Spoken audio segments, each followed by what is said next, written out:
Right, so let's start and let's get underway. So first of all, just thank you all for joining us. My name is Neil Redfern. I'm the Executive Director of the Council for British Archaeology, and it's with real great pleasure that I can welcome you to this webinar and introduce you to Chris Kolonko and Peter Hibbs, who are going to help me explore the world of Second World War anti-invasion defences, pillboxes, and all things concrete. Hi, Chris. Hi, Pete. Hello. Obviously, 2020 marks the 80th anniversary of the construction of most of the anti-invasion defences in the United Kingdom in 1940. It's also roughly 20 years ago since the end of the Defence of Britain and the CBA Defended Areas project. Now, that's a really important milestone for me, as over 20 years ago, I did actually work on the Defence of Britain project. It was one of my first jobs with the Council for British Archaeology. So it's absolutely brilliant to be back now talking and thinking about anti-invasion defences and what's happened in the years since I left the Defence of Britain project and it actually came to an end. So what we've got for you this evening are some short presentations. I'm going to give a brief introduction, followed by Peter and then Chris. There will be chance for you to ask questions. You can do that through the Q&A tab at the bottom of your screens. So if you hover over the bottom of your screens and you see Q&A, if you type your questions in there, I will be monitoring that during the presentations and then actually just drawing out some of the questions that you may ask. As there's so many of us, I will ask the questions to Pete and Chris as we go along to help try and manage that, and I'll try and get through as many as possible. So there'll be chances for questions after Pete's presentation, and then at the end after Chris's about what you've heard entirely this evening. So without further ado, what I'm going to do is I'm going to turn my presentation on, and we're going to kick off with just some thoughts and experiences of mine.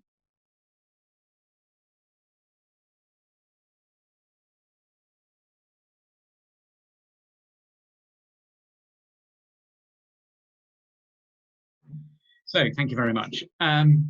Anti-invasion defences. Well, our journey into the Second World War and the defences around the British Isles all starts differently for many people. We're all very familiar with walking along beaches and seeing lumps of concrete lying on the sand and wondering what they're about. We may have actually read Henry Wills's critical book, Pillboxes, which was the first real study as to what happened in 1940 to 41 around defending the British Isles from the threat of a Nazi invasion.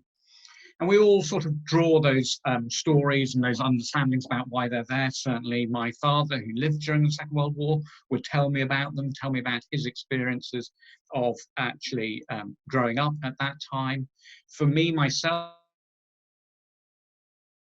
where I actually lived as a child, Dorking in Surrey, there was this amazing place called Box Hill, where if you actually go around Box Hill, you're just confronted with concrete and pillboxes and strange, what I now know are anti-tank blocks all over the place. So really, from the beginning as a child, I started to have all these questions about what do these things actually mean, what actually are they? And then in 1997, my first job with the Council for British Archaeology, I was actually taken on to research anti-invasion defences in the United Kingdom, and principally defences in Scotland, Wales and Northern Ireland.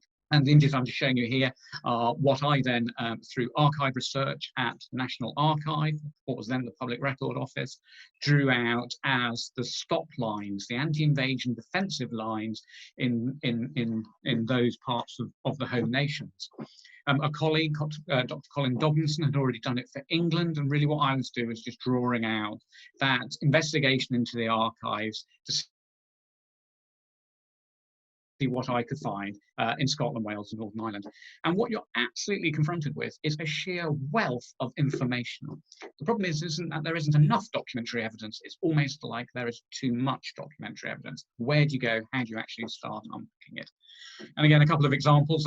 I went back and had a look at the reports I wrote back in 1997, and I just copied out a couple of the pages here. So to start off with, you've got the City of Edinburgh Defence Scheme as written out by the Home Guard. And what was incredible about this document, I had it in front of me and I read it, it was almost like a walk along the perimeter defences of Edinburgh. And everywhere there was a pillbox or a slit trench or a defended point, this document actually sets it out. And it sets it out in a great deal of detail, and it sets out effectively grid references that we can follow today. The second example of documents I actually found were then the coastal defences, what you might find in any one county. Again, in this example, in Scotland, this is the county of Fife, and it lists the beaches, it lists the type of obstacle you're going to get, CB, concrete block, and what that actually means, whether you've got weapons pits or whether you might have mine defences. And what was really interesting about this is the level of detail often depended on the units, the army units who are actually stationed there. Some of the greatest detailed information in Scotland I found was in Fife. Why Fife?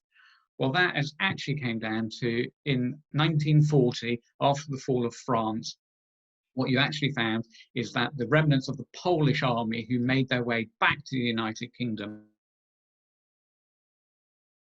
were actually then stationed in Fife, particularly East Fife, and they defended East Fife. It was their job to actually man the beach defences. And again, because of the Polish experience in actually having hand-to-hand experience of fighting the Nazi war machine, what they actually did is they created their defence in depth on the beaches. And so they were incredibly detailed about what they were going to do immediately on the beach. Their mentality, when you read the documents and the war diaries, was that you shouldn't let the Germans anywhere on the beaches. You must defend every last bit of sand. And so you get this incredibly detailed description of what's going on. But what I was doing, I was sitting in an office or in the National Archive, and I was literally just copying out this documentation. I wasn't getting out on the ground at all to go and have a look to see if any of these defences survive. From the 20th century fortifications in the UK, I moved on to the Defence of Britain project. This was set up a couple of years earlier by the Council for British Archaeology, and it was a huge volunteer effort to try and record, photograph, and actually capture the location of anti-invasion defences in the United Kingdom. It was incredible. There was a whole host of volunteers who'd go out, they'd fill out forms, they'd post those forms back to us, and then we would enter them onto the database. And brilliantly, they would send in the most amazing photographs. And what you then start to actually put together is this amazing collection of material. And I don't know, this is where I got this amazing sort of bug. I don't want to call it train spotting, but what you actually end up having is this feeling that every time you turn around a corner in various parts of the United Kingdom, you're going to spot a piece of 20th century concrete. I mean, it gets absolutely, sort of addictive. Last year, we went and found Mount Snowdon, and I know from my time working for the Defence of Britain project, there are a series of brilliant camouflage anti-tank blocks in the passes of Snowdonia. And lo and behold, what you do is you turn around the corner when you're driving, and there they are. They're just sitting in a field, brilliantly just located there. Obviously, living in York, as I do now, the North Yorkshire coast is a place I visit regularly, and yes, you see pillboxes galore on the North Yorkshire coast. Not all of them in great condition. Quite a few of them have fallen onto the beach, like this one here. But again, they're there and they spot them. The worst thing is, and this is what my partner would say to me, you can go abroad and you can start spotting them as well. They just jump out of the landscape to you. When you know what you're looking for, you can spot them a mile off. And so you've got two examples here. This is actually from the Canary Islands. These are both on the island of Lanzarote. Incredible detail, but also a striking similarity to what you might find in the United Kingdom. But what also strikes me as really important when you're thinking about these defences is not to look at the ephemeral, the easy. So in this photograph here, the thing to spot and the thing to look at isn't the easy set of 5 concrete blocks that have been used as coastal flood defences, effectively to stop coastal erosion. What I really want you to look at here are the 3 anti-tank blocks that are actually still in their original location that are now the foundations of the Brunswick Bay Sailing Club. Okay, and so what's absolutely fantastic when you start to get into these is how things survive. why they survived and where they survived. There's a narrative and a story about these defences that have actually taken place over 75 years since their construction and since the end of the Second World War. And so I love this human nature to the stories that you can actually encounter when you start looking deeper. One of those stories I actually discovered only 2 weeks ago when we were putting this presentation together, and it's when I had a conversation with Pete, and I went on his website, and again what I found was this example. This is an example of a pillbox in Sheffield Park near Upfield in West Sussex, in East Sussex. And what's really important about this is it shows the importance of not just doing documentary research in the National Archive, but actually getting out on the ground to look at these structures, because actually they're not all the same. They are subtly different, and they're different for a whole number of reasons. Different builders used different types of cement, had different materials for shuttering them. They had different ways of approaching their construction, but they were all built in absolutely unique and individual locations. So this pillbox, what do you notice about it? Well, the first thing you notice is it's got two different colour bricks in its construction. There are red bricks and there are black bricks. And the question is, why? Well, again, Pete, what he's actually identified absolutely brilliantly is this is the pillbox's camouflage. If you look at the large oak tree behind it in sunlight, when it offers shade, what it does is it shades half of the top of the pillbox. By actually having it as black brick, that enhances the shading. You cannot find this out from a record in the National Archive. You have to go to this pillbox. You have to be there. You have to experience it. But even more critically, what you actually find, this is a Type 24 pillbox that has been modified. Why is it being modified? Well, again, this brilliant piece of research and analysis by Pete shows you the oak tree that was so fundamental to its camouflage meant that one side of the pillbox needed to be shaved off in order to locate the pillbox nestled up against the tree. The tree is as important as the pillbox in this context. Again, this is information you can only find out on the ground by going and actually having a look at these. This is somebody who knew that landscape. They knew what they were doing when they were siting this pillbox there, but they went above and beyond the standard War Office plans of a Type 24 pillbox to make this really, really interesting and really quite unique structure. What's also really important is when you get out and you get into these, you find amazing human evidence. So here we have some graffiti from inside this pillbox, dated latest 1942, from a Corporal Vaughan of a Canadian regiment. And again, what you really get from this is that evocative nature of actual individuals. What's this person's life story? Where did they go on? What was the journey they had, potentially through Northwestern Europe after D-Day? Really, really fascinating. And again, it also highlights some of the challenges. Pillboxes attract a form of antisocial behaviour, and in this case, Pete's been able to show just months apart, people have been in there, the pillbox gets hit with graffiti. So again, recording some of this evidence is absolutely critical, potentially before it's lost forever. But something else that always strikes me as really fascinating about pillboxes and about concrete and about anti-invasion defences is actually their period of occupation, their period of use as a percentage of their entire life existence is minute. The active invasion threat was no more than a year long, from 1940 to 1941. Yes, places were still threatened with the idea of raids and sabotage, but really they became redundant by 1941. They were obsolete, they weren't actually used. So these defences have sat in our landscape with no actual other real purpose, except they have had another purpose. What they've done is they've sat on this landscape where people have experienced them, where their lives have almost created a narrative around them. So, for example, at the top, two images are dragon's teeth anti-tank defences on a couple of beaches in mid Wales. Okay, and they are suffering really badly from coastal erosion. They're going to fall off and they're going to fall into the sea. Absolutely, okay, not a problem with that necessarily. But what's fascinating about these two things is actually how people have still adopted them.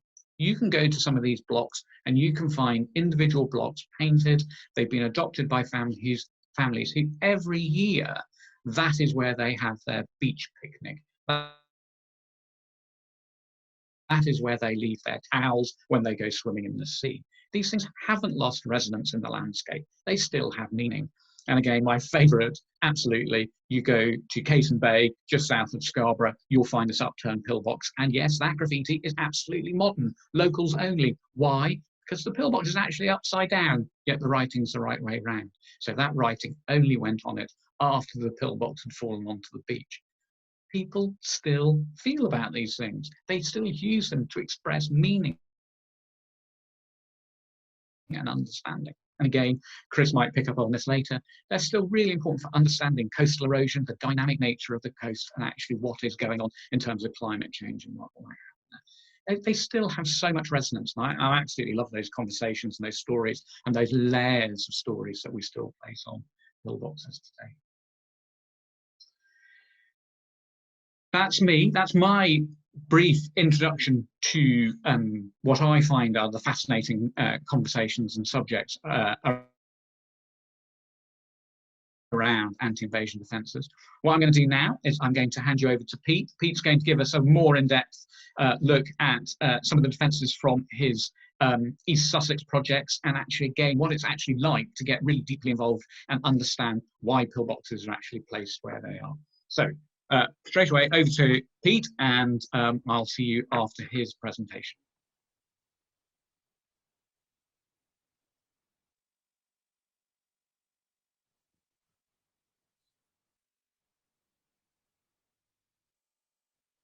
Okay, thank you very much, Neil. Hello, and thank you to everyone who's joined us here this evening. I'm going to talk about a pillbox excavation that we undertook at Cuckmere Haven in East Sussex back in 2015. So if you don't know Cuckmere, it's in the South Downs National Park between Brighton and Eastbourne. And if you're in the area, I can thoroughly recommend you take time to pay a visit. So this is the pillbox we're looking at. This is taken in 2010, so you get an idea of what we're looking at. The pillbox was incorporated into a pre-existing flood bank back in 1940. As you can see, it's quite a small structure made of concrete. You can just see the top of a single embrasure there, partly blocked. So let's have a look at the known timeline of our pillbox. We know it was built in July 1940, and how we know that will be revealed in due course. On the 23rd of October 1940, it was marked on a German aerial photograph captured as part of their intelligence gathering operations. Then we jump forward to 2002 and the end of the Defence of Britain project. And our pillbox was recorded as having been removed. The reason for that was that fieldwork failed to locate any evidence for it. But the mystery was solved in about 2008 when the park rangers unexpectedly uncovered it when they were clearing some scrub from the area. Sadly, in subsequent years, the pillbox and the landscape it sits in were subjected to several heritage crimes, and I will talk about this in detail in a moment. And then we come to 2015, an authorised excavation carried out by us with volunteers from Sussex Military History Society. So let's put our pillbox into context. You can see here, following by the mouse, this is the flood defence bank, which carries on the east side of the valley to this point here. This blue line represents a line of anti-tank blocks, cubes or dragon's teeth, built at the same time as our pillbox to carry the line of the bank towards the river. On this side, you can see I've circled singles and pairs of pillboxes, and again on the west side too. Note how our pillbox is somehow stuck out right in the middle of nowhere on its own. As Neil's already said, documentary research is absolutely vital to help you guide your fieldwork. And while my archive research normally starts in the archives, my research for Cuckmere Haven actually began in the landscape when I took this photograph back in 2006, and I didn't realise that I'd inadvertently recorded some graffiti on the end block. So if we look at that, it reads 133 Koi 3 Sect, which translates as number 3 section of 133 Company. Typing that into the National Archives computer, I discovered the war diary of 133 Company AMPC, Auxiliary Military Pioneer Corps. Opening the file, we see their entry for the 3rd of June 1940, employed at Cuckmere Valley constructing tank traps, gun posts, roads, etc. under Royal Engineers. Now that's fantastic because we instantly have a link between the landscape and the archive documents. Unfortunately, the diary was not as detailed as we would want. We don't have information about individual defence works, and literally that sentence I've just read out is pretty much every single entry in the diary for the period that the unit was at Cuckmere. But that's not to say the file was completely useless to us. There are little snippets of information that we will extract as we move forward. So let's get back to the landscape. I previously mentioned heritage crime, and if you think back to the photograph I showed you previously, you can see here that someone has taken it upon themselves to conduct an excavation to reveal the pillbox in the landscape. Now, this was done without any form of authorization from the authorities, and it was therefore, because this is a national park and a site of special scientific interest, this activity was recorded as both a heritage crime and a wildlife crime to the relevant authorities. The park rangers attempted to reinstate the damage that the vandals had caused, but unfortunately they had scattered the soil far and wide when they cleaned off the roof, and that meant that the rangers had very little material to reinstate with. We knew that the pillbox had been partially backfilled with soil when it had been completely buried, and we put forward a proposal for us to undertake an authorised archaeological excavation to record the structure and use the soil from inside the pillbox to cover over and make good the shortfall on the roof. We had various site meetings with the county archaeologist, the county ecologist, South Downs National Park and Natural England, and we came to an agreement that we would be allowed to go ahead with our excavation. So this was day one, 23rd of October 2015, so pretty much 5 years almost to the day. And you can see our volunteers from Sussex Military History Society are getting down to work. Day one, we had two objectives. Number one was to establish the extent of the structure, and number two was to locate the entrance, because at this time we didn't know whether the doorway had been bricked up when the pillbox was buried, and whether that would hamper our efforts to undertake the project. This photograph was at the end of day one, and you can see that we met both of our objectives. You can see how the builders extended the entrance using a short tunnel in order to fit it into the profile of the bank. If we have a look in the tunnel, we were very pleased to find evidence of the wooden shuttering, the mould into which the concrete is poured, was still in situ. And back at this time, this was the only pillbox in East Sussex that we knew of that had such an extensive survival of this wood. Obviously, it was rotting quite badly and some of it crumbled as we were excavating, but at least we now have a record of it.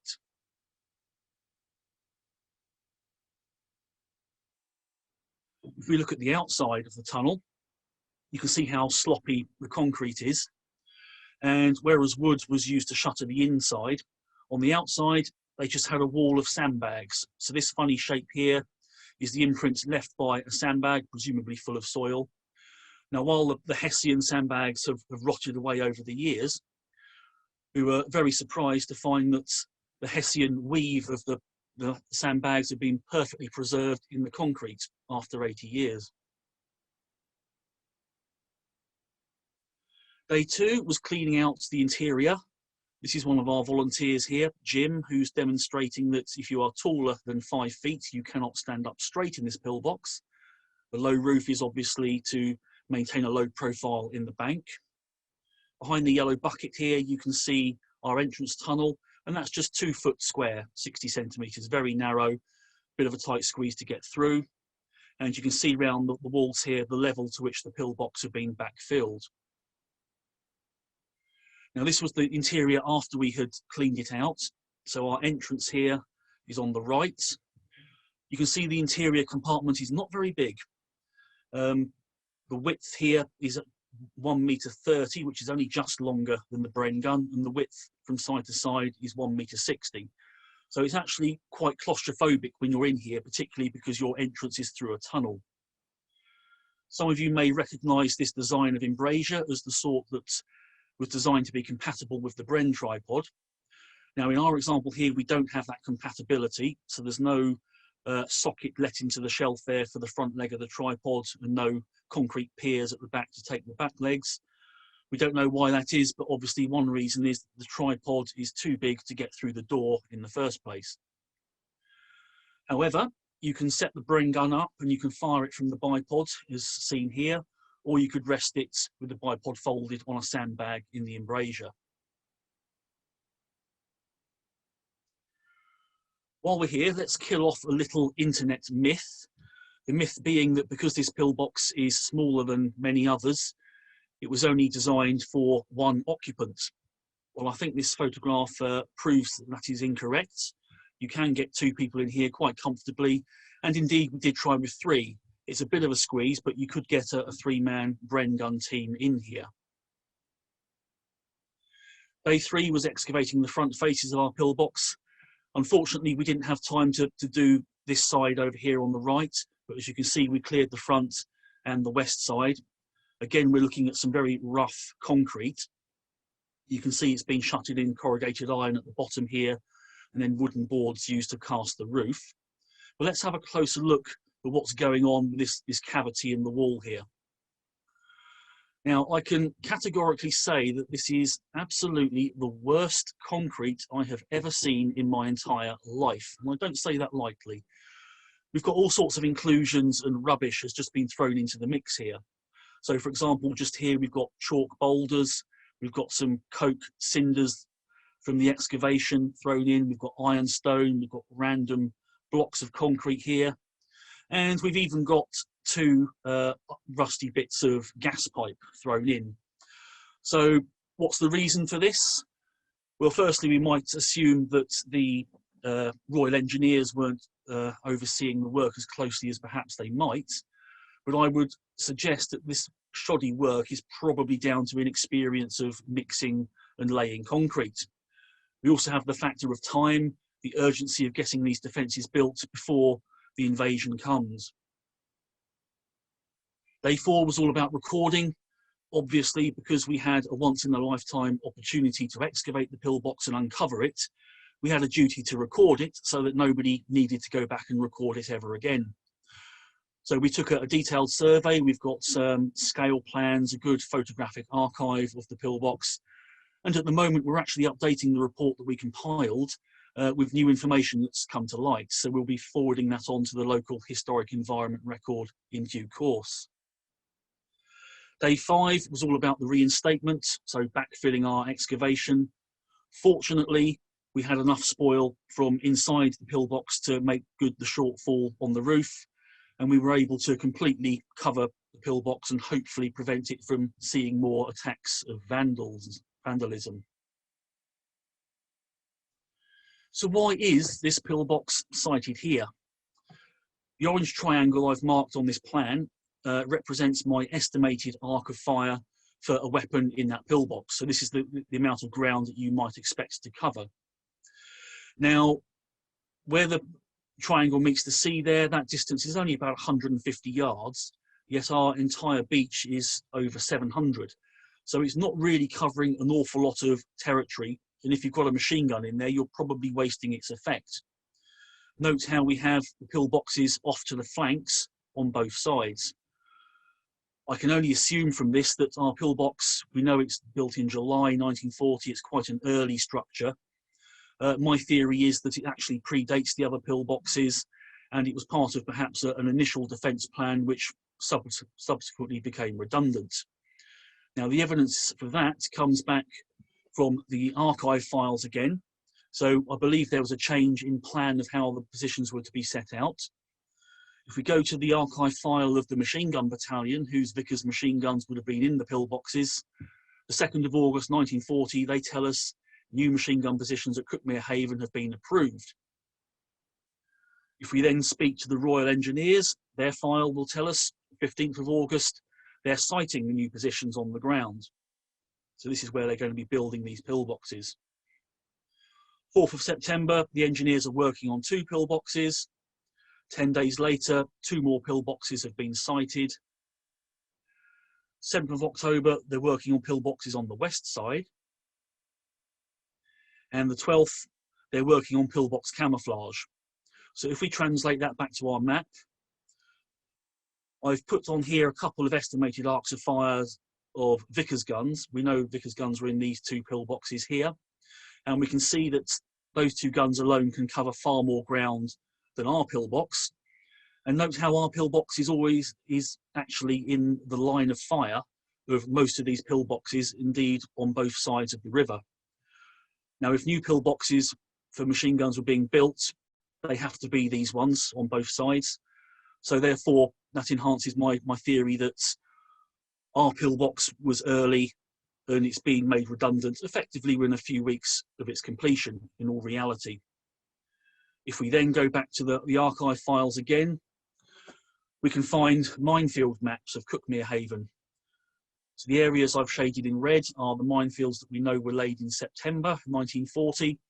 And as you can see, not only is our pillbox in the line of friendly fire, it's also slap bang in between 2 minefields. So I don't think, for the sake of morale, any commander is going to be sending troops out to defend that pillbox.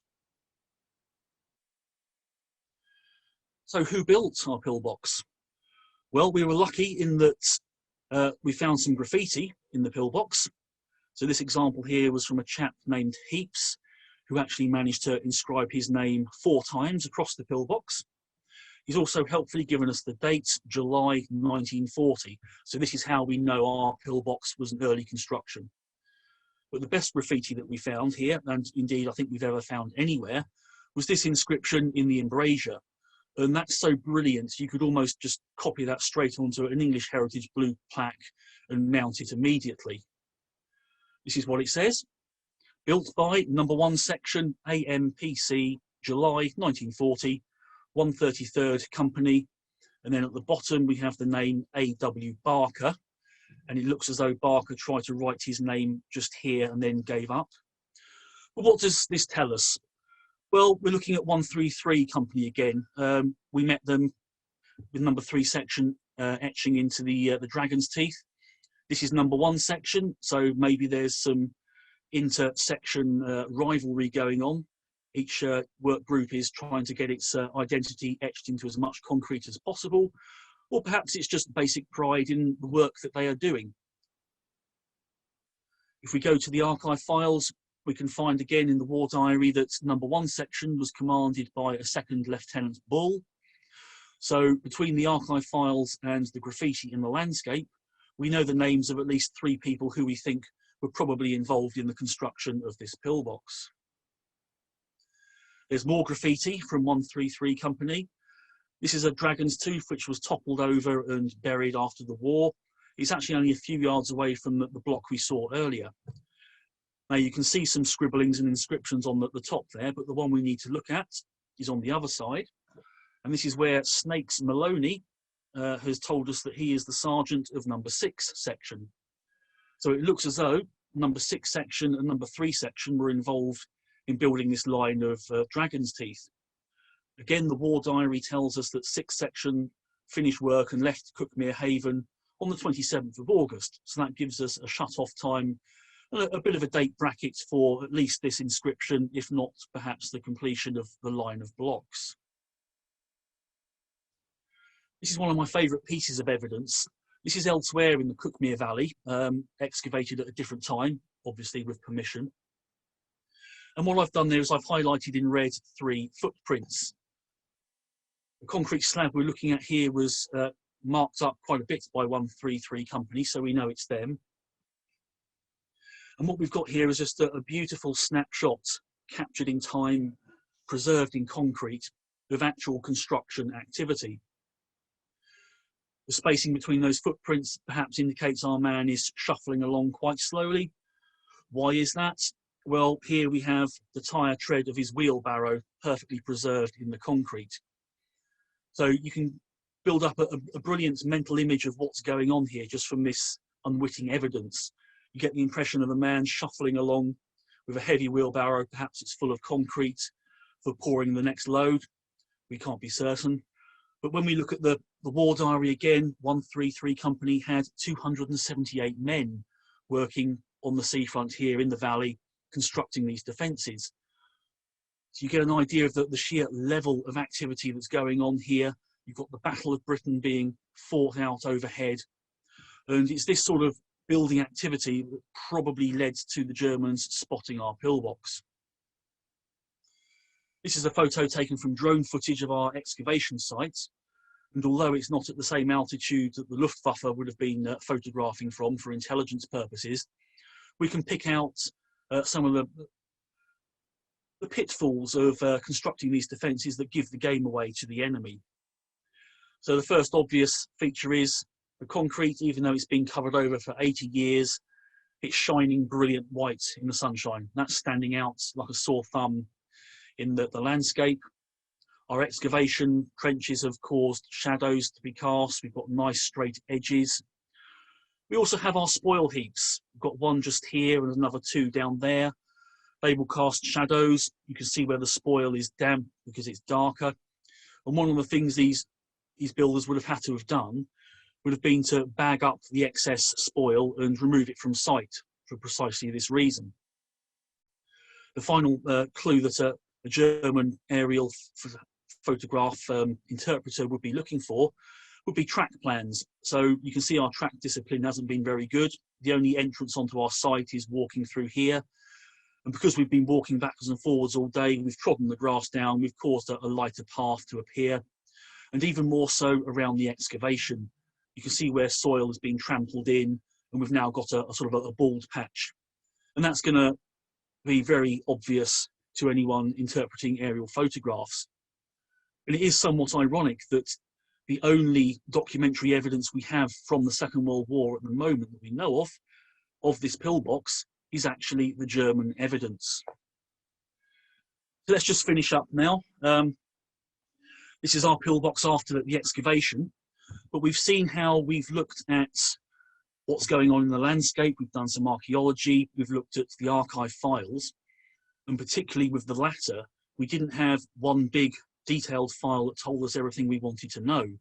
We had to go and find little tidbits of information out of several different files to piece it all together to help us tell the story. And although to me this is easily the worst pillbox I have ever seen, I think because of the story it's helped us to tell, it's actually up there as one of my favourites. Thank you.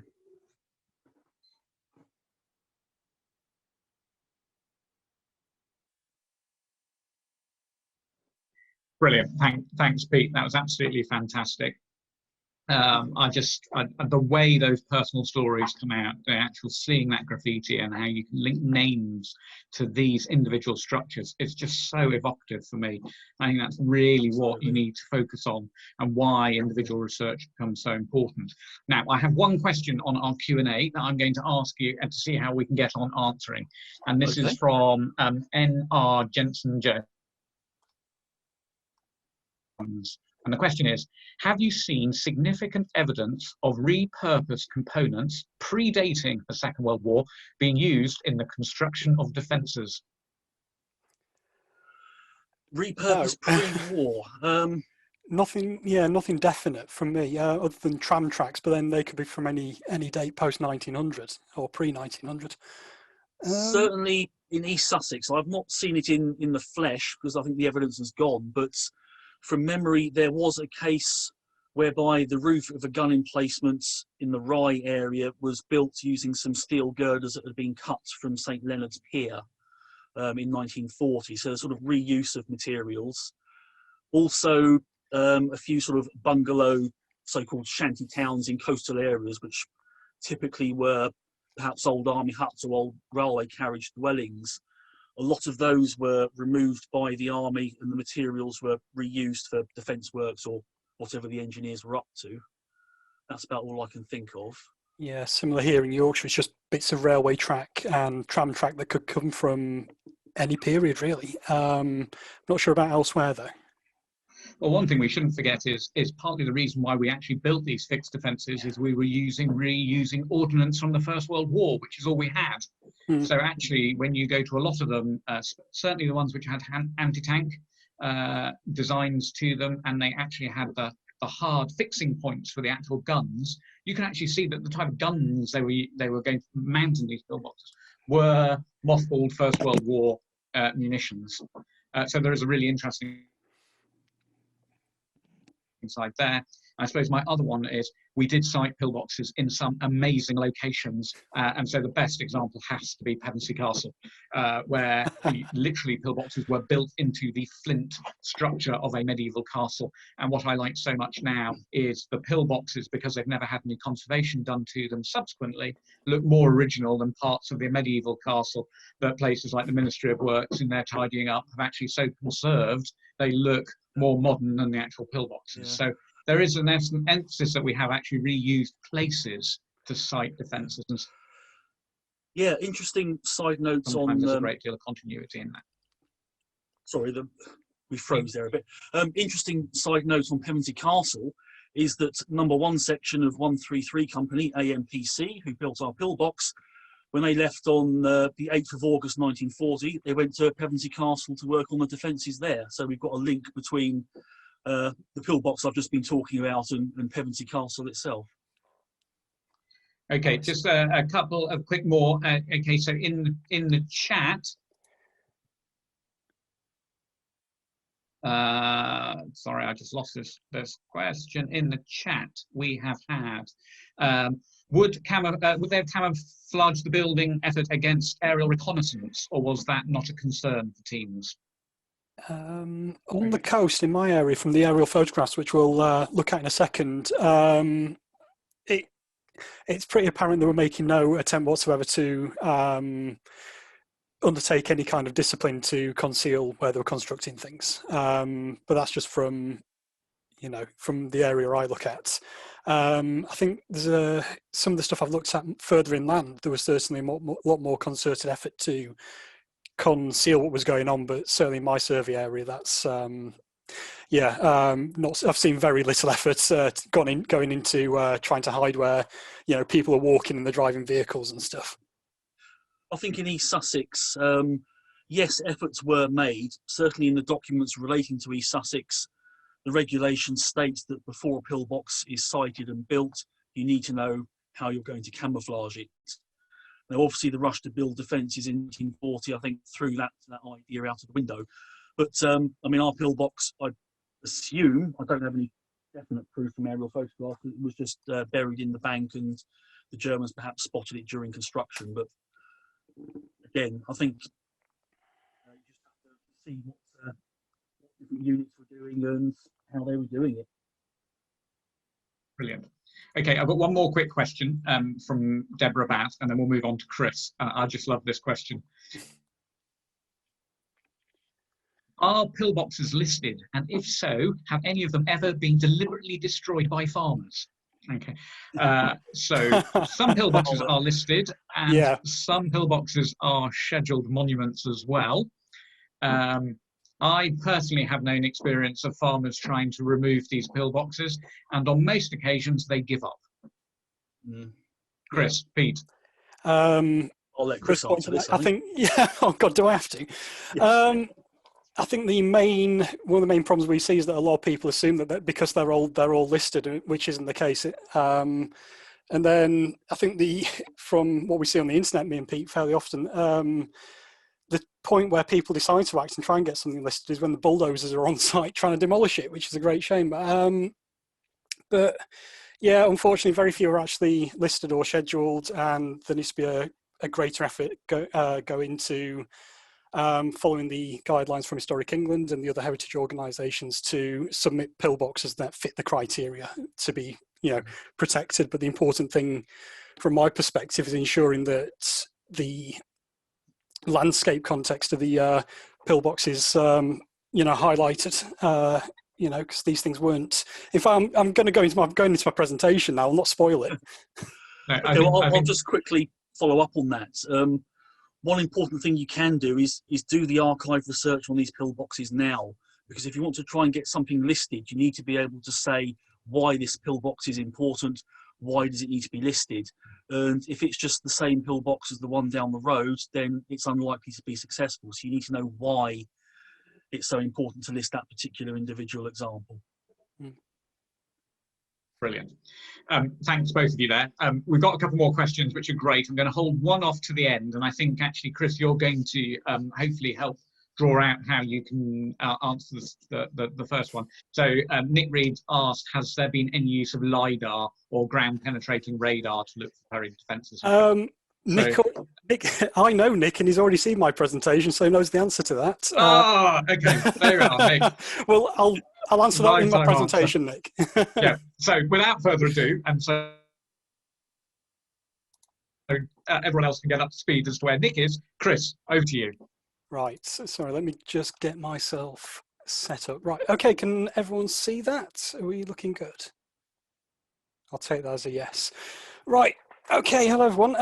My name's Chris. I'm an archaeologist that specialises in this type of thing, so Second World War concrete.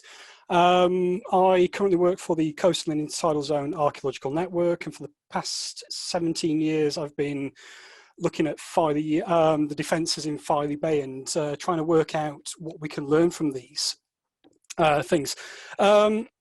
So based up here in Yorkshire, I've never really had the luxury of being able to spend a lot of time in the National Archives to take a look through the documentary record. And as a result, I've developed this kind of methodology to try and add additional information and significance to surviving anti-invasion defences through the use of various technology and things like that. And it's worth pointing out as well, because all my research has been self-funded, pretty much everything I use is either free or available for very little cost. Right, let's get going. Okay, so for those of you not aware, Filey Bay sits between Scarborough and Bridlington on the North Yorkshire coast, just about here. Back in 1940, this Filey Bay was within the East Riding of Yorkshire, and when we look at the bay itself, we've got a large expanse of beach, about 5 miles long, with Filey Brig in the north and then Flamborough Head in the south, which kind of seal this nice bay. The beach itself is very long. At low tide, it's very wide as well, and this is backed by these substantial boulder clay cliffs. When we look at the context of the bay itself, we can see that you've got the coastal town of Filey to the north, and then you've got several kind of beach exits, which were key to defence in the during the Second World War. And then this arterial road which joins Bridlington to Scarborough, again, just behind the beach itself, and then you've got the Yorkshire Wolds to the west. So before we start to look at the defences of Filey Bay in more detail, first thing we need to do is actually consider the kind of local defence structure in the East Riding of Yorkshire during the Second World War. So obviously we've got Filey Bay up here, which was part of the coastal truss. But further inland, we've got a whole range of defences, including nodal points, demolition belts. So these dots are nodal points, various demolition belts, which aren't quite stop lines. These are places where the bridges were crossing over major waterways and they were rigged to blow, and a whole range of things going on. And it was the responsibility of 2 Division to defend this area. Initially, from June to late July 1940, a single division, I can't remember the numbers, but probably about 1,600 men were responsible for defending from Spurn Point all the way up to Whitby. And then this was soon bolstered with about 4 divisions covering from Spurn Point up to Middlesbrough, give or take. But our defences sit right on the northern extent of 2nd Division's area of responsibility. And further inland, we have this red line, which indicates the proposed route of the GHQ line, which was pretty much the only part of Ironside's early scheme that was implemented. Northern Command were pretty unique in that they developed a nodal point heavy defence scheme, which was more in line with what Alan Brooke promoted in around August 1940. And this is the general route of the GHQ line, which was never actually constructed in Northern Command for various reasons.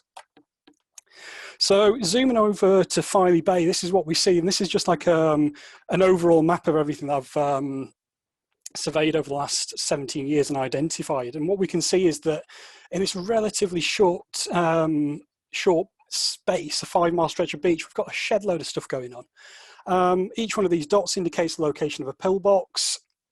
So we can see that there was a massively concentrated effort to fortify this this bay with these fixed field defences.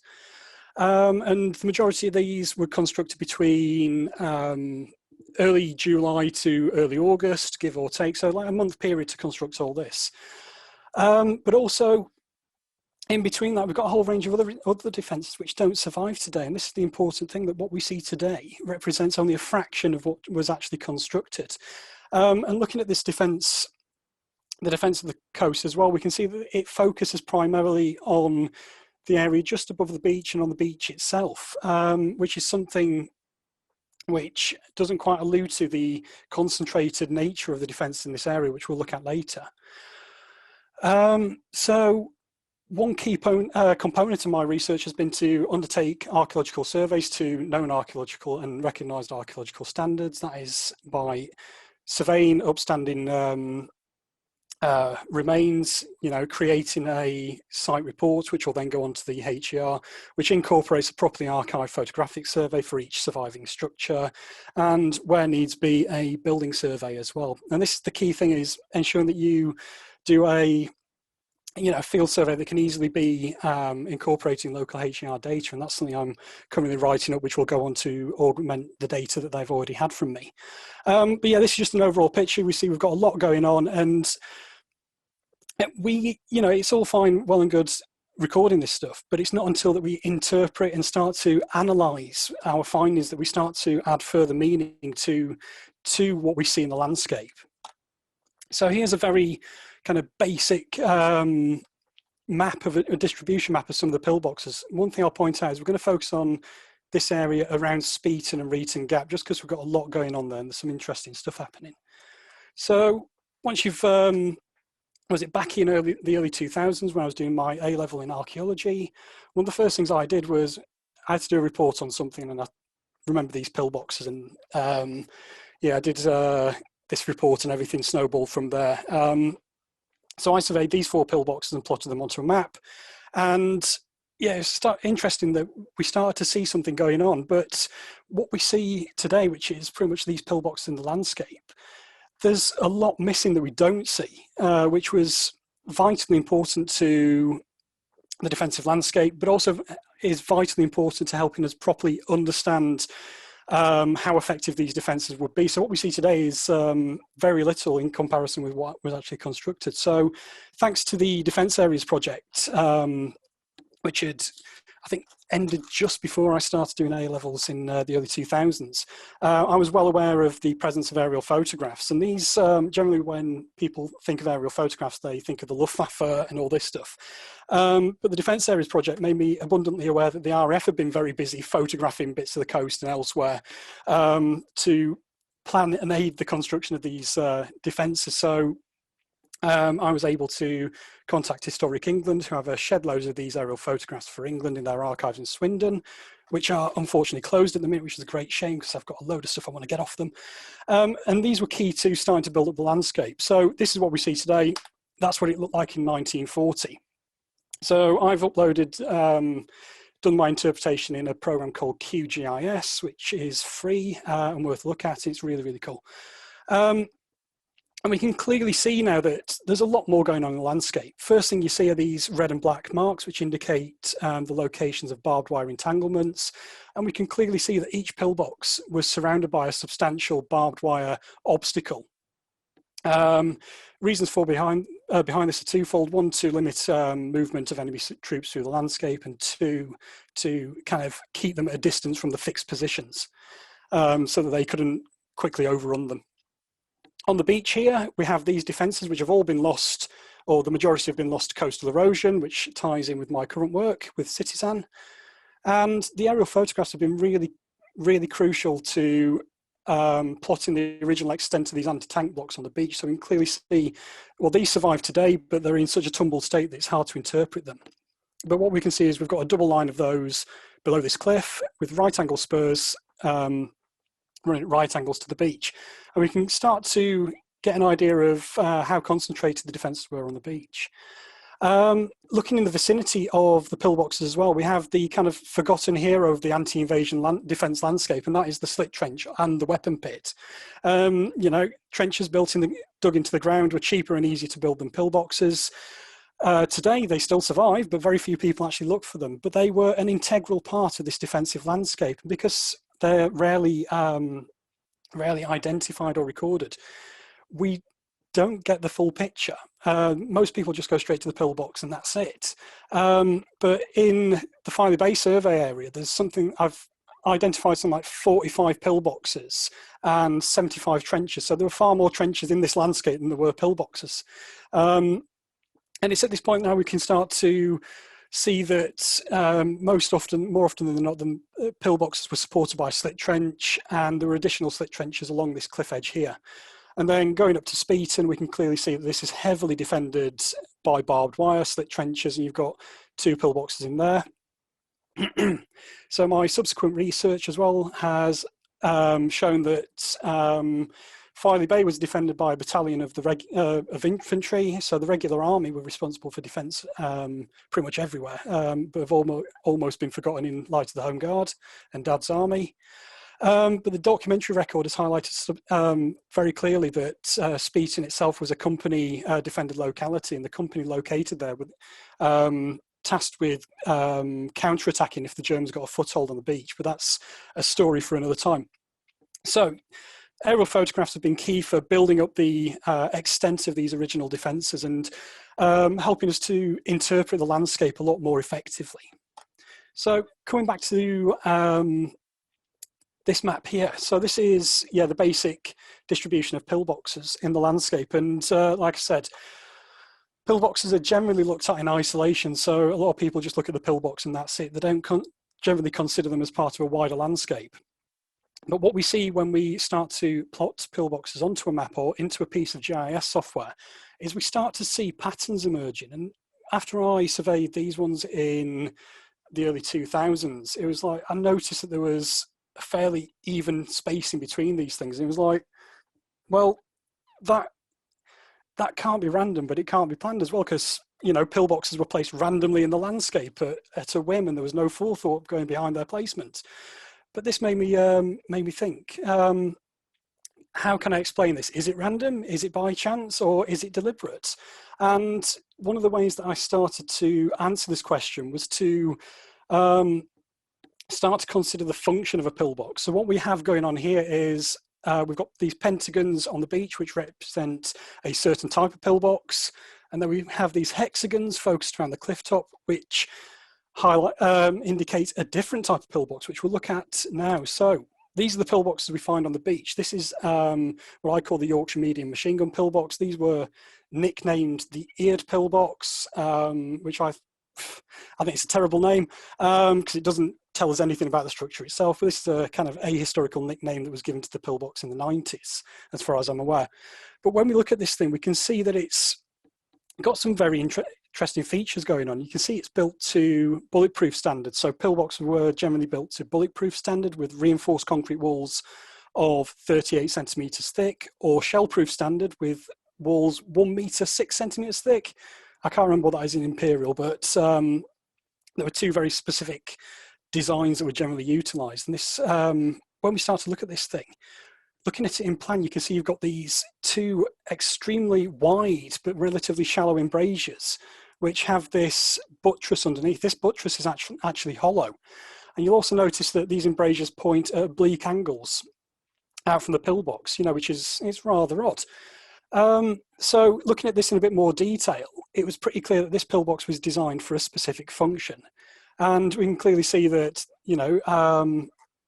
looking at the weapon systems involved and used at the time, we can ascertain that this was to be used, or was designed to be used, in conjunction with the Vickers medium machine gun. clearly designed for a pair of these to be used inside. Whether they ever were and whether it's practical is a different story for a different time. But this was what really got me thinking. Pillboxes were essentially, the whole purpose was to allow a soldier inside to shoot enemy soldiers without getting shot themselves, using a specific weapon system and bringing that to bear on specific areas of the landscape. So these pillboxes are found primarily on the beach or above the high water mark. We see these particularly in Yorkshire. Next, we have this infantry pillbox, which is nicknamed the lozenge pillbox, even though it's not lozenge shaped, which is rather odd. But you can see, again, we've got a different function going on here when we start to look at in more detail at the embrasure configurations. So in these shorter walls, we can see that we've got this recess here, which would have accepted the bipod of the Bren light machine gun, more than likely, or that's what it was designed for. And then in these longer walls, we have these relatively simple embrasures, which are most likely to have been designed for use with the, the archetypal Enfield rifle. So when we start to look at this, we can kind of start to ascertain that this pillbox was originally designed for the infantry section of 8 soldiers, which was 4 riflemen, section second in command, section commander, and a 2-person Bren team. In practicality, it's most likely that just the Bren light machine gun section of the infantry section occupied the pillbox while the riflemen took up the trench-based positions outside. But again, this is the important part, is that we are looking at the structures and then we are starting to try to work out how they were used, what their function was and what they were designed for, which brings us on to this. So at this point, we've looked at the pillbox, we've worked out that there were specific weapon systems to be used. How do we learn about those weapon systems and where do we go next? And this is kind of the bit where I was like, there's really, really something going on here now. I'm onto something here. So thanks to the vickersmachinegun.org.uk website, I think Rich is probably in the audience today.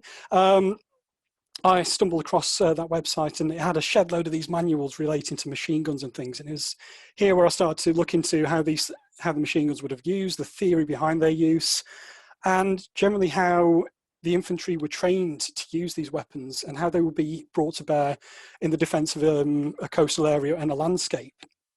And the one thing that really stood out was that each of these weapons had a very, very specific maximum effective range. So that's the kind of maximum range at which you can expect to shoot at someone and hit them and kill them, essentially. And it was at this point that I started to think, right, okay, so you've got this maximum effective range and we've got these pillboxes at set distributions in the landscape. How does this tie in? And this is where I went a bit crazy and I bought a shed load of ordnance survey maps and started drawing circles on them with compasses and stuff. And I'm quite happy to say now that I've refined the process to something much more user-friendly and a lot less time-consuming, and you can use GIS to do this. But this is one of the first things I saw.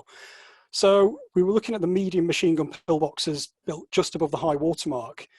When we map a representative arc of fire to take into account that the embrasures were forward-facing, this is something we see. So this is a relatively, so the Vickers machine gun was had a maximum effective range of about 2,000 yards, which is a bit kind of, it's overkill for what we're trying to do here. By mapping a relatively shorter arc, we can start to see what we need to see. So what we can see here is that had these pillboxes ever received their full garrison of 2 machine guns each, we can clearly see that the beach itself would have been effectively covered with a withering fire in enfilade. So that is firing down the longest arc of a beach, which gives you better fire economy. You're able to cover a larger area with effective fire. What we also see as well is that the anti-tank blocks, which are located on the beach itself and in between the pillboxes, could easily be covered by effective fire. So the kind of key tenet of defence is that every obstacle should be covered by effective fire. If not, it's not an obstacle. And that's one of the first things that, you kind of learn in the army. And what else we see? We also see that these arcs of fire interlock. So every section of beach could have been covered by more than one position. So any enemy infantry landing on the beach would find it extremely difficult to find cover because they were getting hit from multiple directions. And this also has the added advantage of allowing each of these pillboxes to cover each other with supporting fire as well. So if one of them got attacked, these other ones could put fire down in that direction. And this was the kind of breaking point. I was like, this is amazing. You know, it's definitely the effective ranges of the weapons were key to planning how these pillboxes were placed in the landscape. So when we look at the clifftop pillboxes, this is what we see. So we know these pillboxes were generally designed for use with the Enfield rifle and the Bren light machine gun. Here we've got the red arc indicating the effective range of the Bren, and the green arc indicating the effective range, or one of the effective ranges of the Enfield rifle. So here we can clearly see that we've got a lot going on. You've got two pillboxes here, which cover the beach effectively with fire, with interlocking fire again. And further inland, we've got these pillboxes are also capable of covering the approaches to the defence as well. We'll look at this in a bit more detail in a second. But then we can also use this to investigate why the barbed wire was placed within, within the localities of the pillbox. It's quite clear that this was done deliberately so that they could be covered with effective fire from these pillboxes and other positions as well. So clearly we've got these pillboxes here sited to provide interlocking arcs of fire with each other and essentially effectively cover the whole surrounding landscape. So it's pretty clear here that in this example, at least, the effective ranges and the capabilities of the weapon systems that were to be used was taken into account when these things were planned and constructed. We can also take that one step further. Here we go, Nick. We can incorporate into that the LiDAR data as well, which is a very relatively recent technology that's coming to the fore, and we can tie that in as well into this representative arc of fire and the effective ranges. So unfortunately, when you put LiDAR data into QGIS and you start to do this viewshed analysis, it spits everything out in these horrible 1980s colours. But let's have a look at what we've got. So you can clearly see the arcs of fire for these pillboxes here, represented by these circles. And you can see the view sheds represented in these three colours. So purple, this horrible purple colour indicates a single arc or a single view shed. Green indicates locations where more than one or two view sheds interlock. And then blue indicates where three view sheds interlock. So we can use this then to visualise the potential areas that the weapons could cover. And we can clearly see these pillboxes here could effectively cover the beach, and also the high ground towards Speeton, and then the area in between as well. Most importantly, the approaches to the pillboxes themselves. And what's really cool over here as well, this relatively or apparently isolated pair of pillboxes are very cleverly sited to control this beach access point, which was a prime vehicular access point to the beach in the 1940s.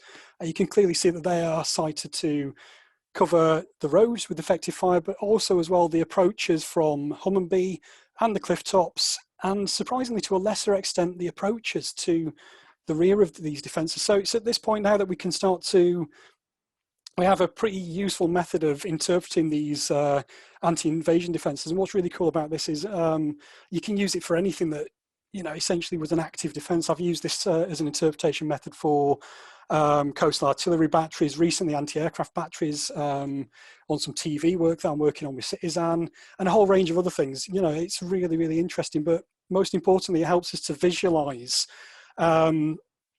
these distributions within the landscape, and most importantly, show other people that this is the planning that was going on. This is something I've also started to incorporate into reports as well, and field records and the like. And it's a relatively straightforward method that I will eventually get to writing up at some point in the future when time permits. But hopefully that gives you an idea of some of the things I've done to add additional meaning and significance to the anti-invasion defences of Filey, and clearly demonstrate that these things were a lot better planned than many people actually give the defenders credit for. Just brief thing, tying into this as well, I've started to do documentary research using war diaries and the like, which is helping me to add a third dimension to the defences, so we can clearly see that there was a lot more going on around these defences than just the defences themselves, but that's another story. And I've started playing around with photogrammetry as well. So this is what happens when you input 1940s aerial photographs. You're actually able to reconstruct this landscape, which is potentially, well, which has been damaged effectively by coastal erosion over the years. So that's something to look out for in the near future. Just a very, very brief plug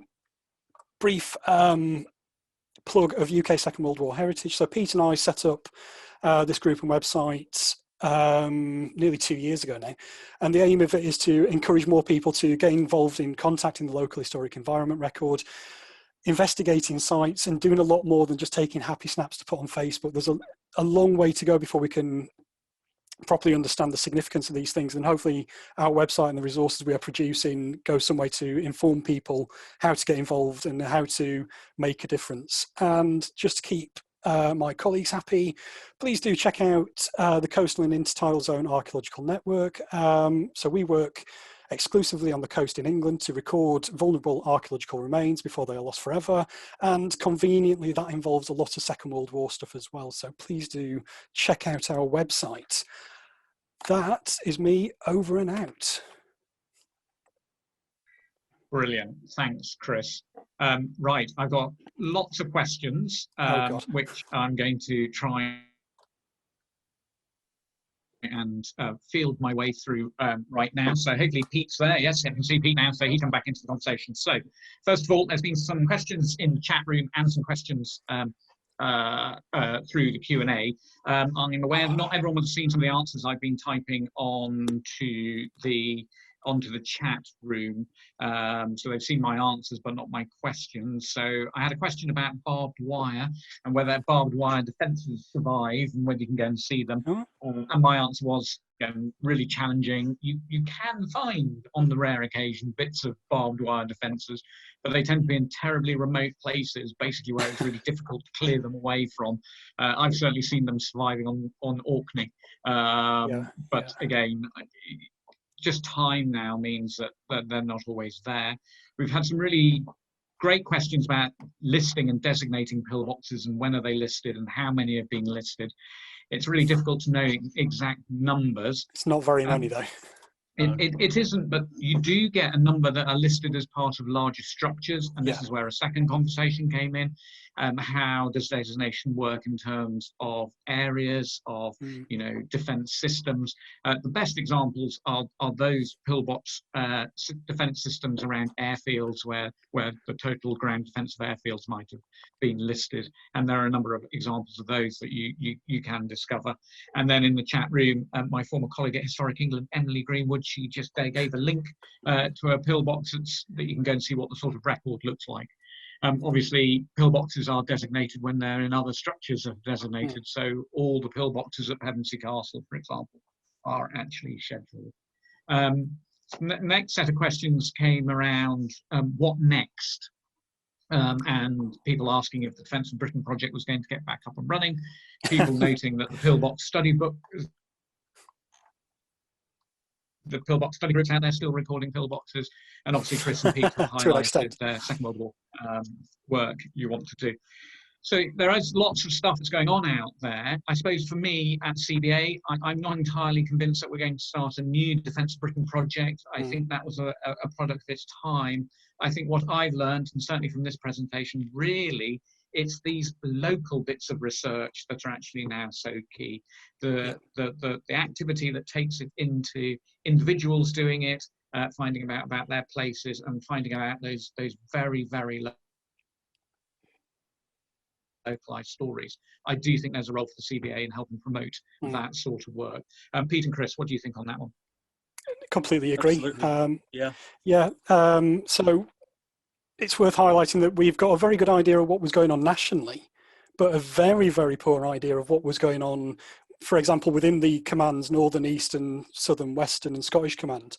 And, this is where members of the public can really help us to write this history and essentially try and also help us better understand what's going on and kind of dispel some of the myths that have grown up around these defences over the past, 75, 80 years now as well, in particular the Home Guard one, which keeps on cropping up.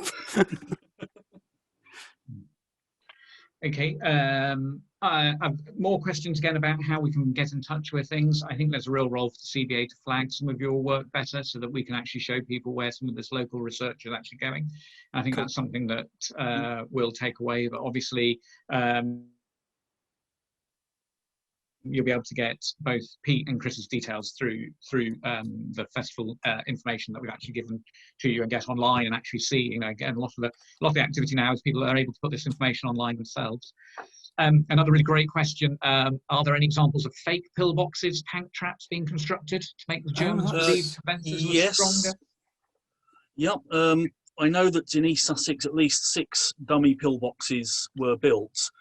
Now, because they built so many pillboxes, the regulations or the various documents I see tend to state that you don't need to build dummies because you've got enough real ones that you can just wire them up or block them up, and the enemy can shoot at them all day and they won't be a problem.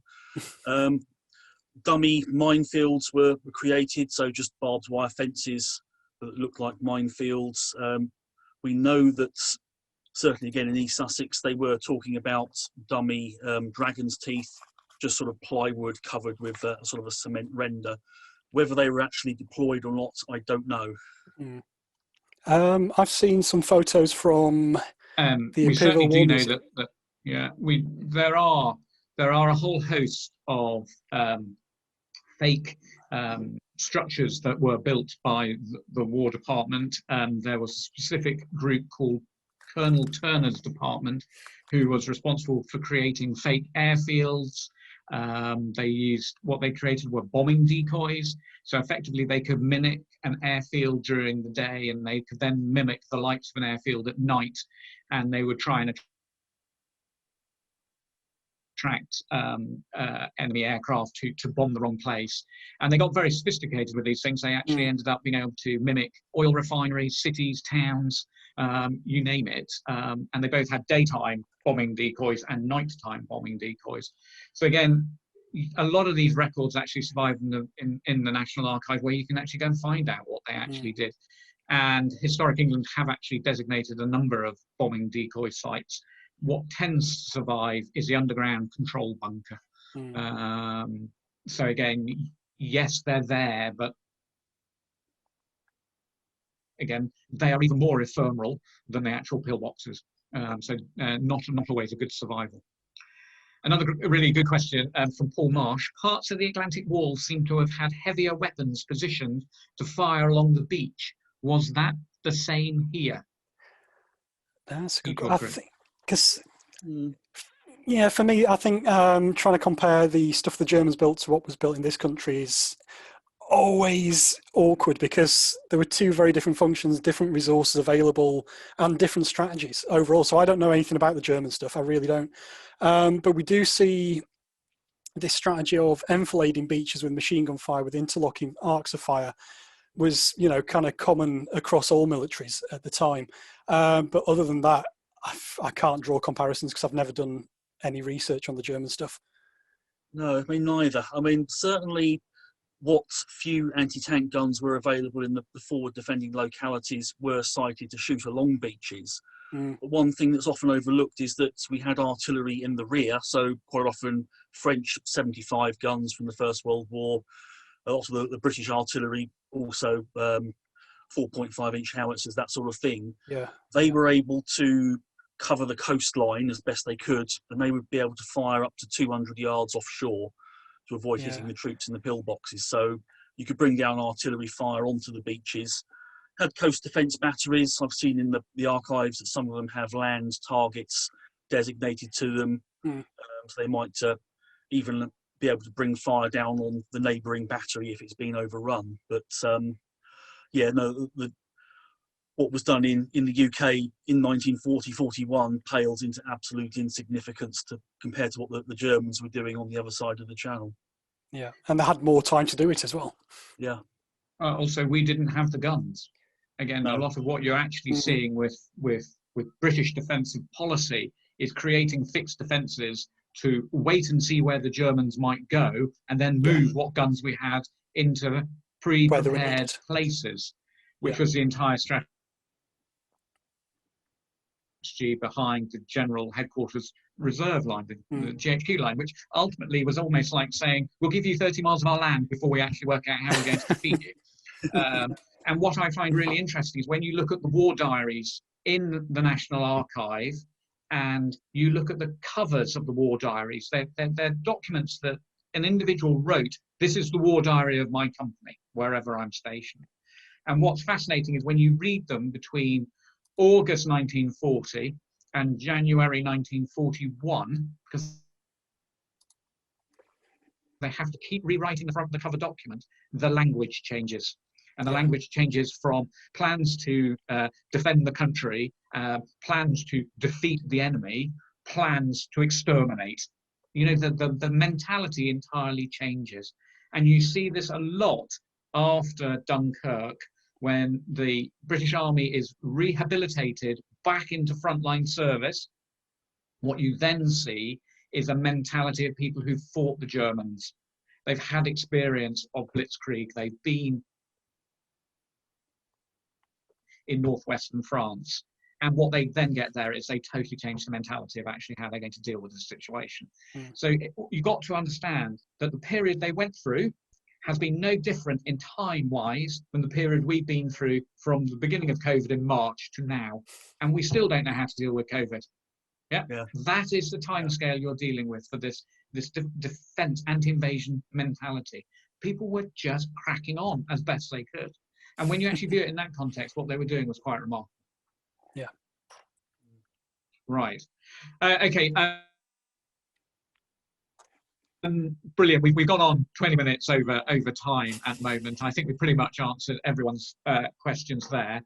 So what I want to do is just sort of draw it to a close and really, really thank Pete and Chris for their time and putting their presentations together. I hope you've enjoyed that.